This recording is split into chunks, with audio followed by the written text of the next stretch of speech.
ఆర్థికంగా, రాజకీయంగా, సామాజికంగా సమాజంలో దళితులకు సముచిత స్థానం కలిగించేలా ప్రోత్సహిస్తున్నటువంటి మన దేవుడు, మన ముఖ్యమంత్రి వర్యులు నారా చంద్రబాబు నాయుడు గారు, లోకేష్ అన్న గారు, తెలుగుదేశం పార్టీ.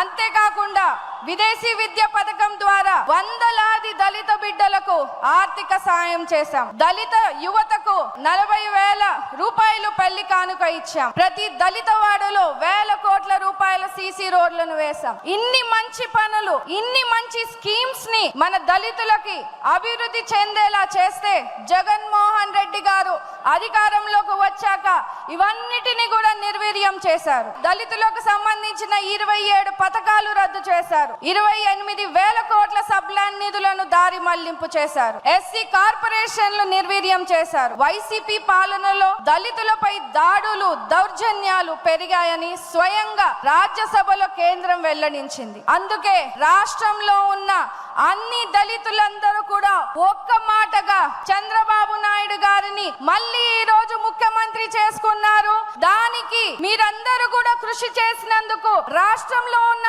ప్రతి తెలుగుదేశం